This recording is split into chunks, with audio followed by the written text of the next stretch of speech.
Halo, saya Maria Lera Galarana dari kelas 10 ya.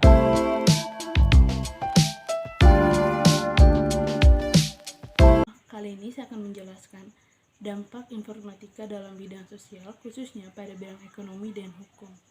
Nah, sebelum itu saya akan menjelaskan arti dari informatika itu sendiri. Secara etimologis, informatika berasal dari bahasa Inggris yaitu informatics yang berarti segala hal yang berhubungan dengan struktur, sifat, serta hubungan dari beberapa sistem yang digunakan untuk menyimpan data serta menyimpan output hasil pemrosesan data. Kemudian secara akademis, informatika itu berarti ilmu yang berkaitan dengan pengumpulan, klasifikasi, penyimpanan, dan penyebaran sebuah pengetahuan tertentu.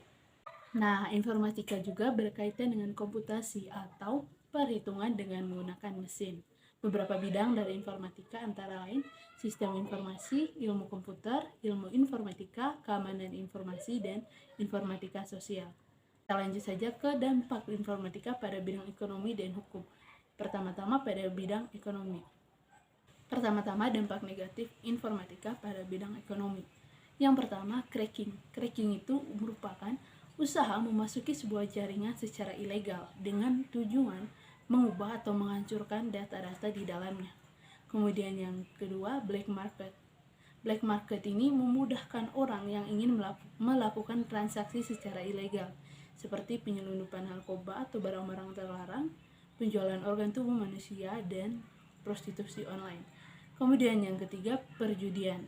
Perjudian online ini didukung oleh teknologi yang mumpuni dan tawaran dari pihak-pihak yang tidak bertanggung jawab.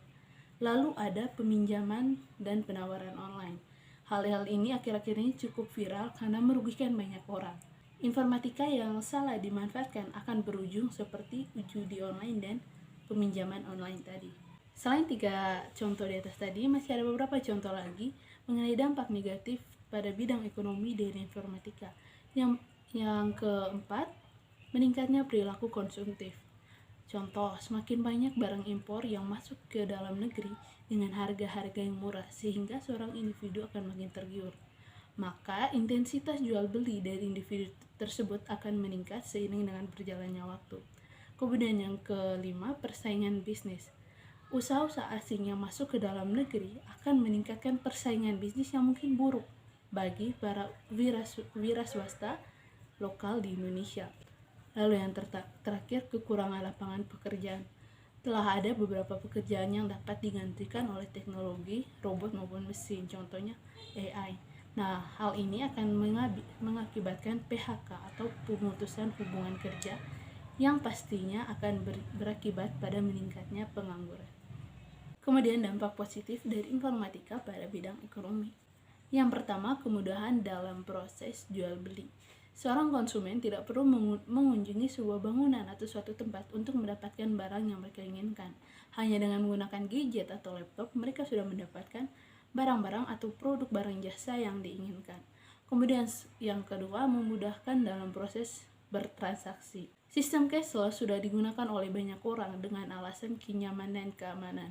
Hal ini tentu makin diminati karena tidak perlu membawa uang kertas, uang berupa fisik yang mungkin dikira akan memberatkan seseorang. Nah, selain itu, informatika akan membantu bidang industrialisasi, pertumbuhan ekonomi, serta memudahkan proses ekspor dan impor.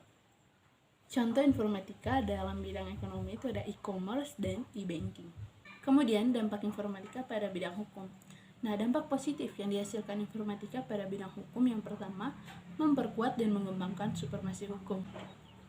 Kemudian yang kedua, membantu menguak kasus-kasus kejahatan, lebih-lebih lagi kasus-kasus kejahatan yang viral. Contohnya, kasus penganiayaan anak pejabat pajak pada seorang remaja. Selain itu, akan memberikan tuntutan pemberlakuan hak asasi manusia. Membantu menyimpan informasi sebagai bukti yang suatu waktu dapat dibutuhkan. Lalu memperkuat hubungan diplomatik antar negara, membantu kita mencari informasi mengenai hukum. Lalu dampak negatif informatika pada bidang hukum. Yang pertama, munculnya berita bohong atau hoax yang akan merugikan masyarakat. Kemudian munculnya berita yang bertujuan untuk mengadu domba pihak-pihak tertentu.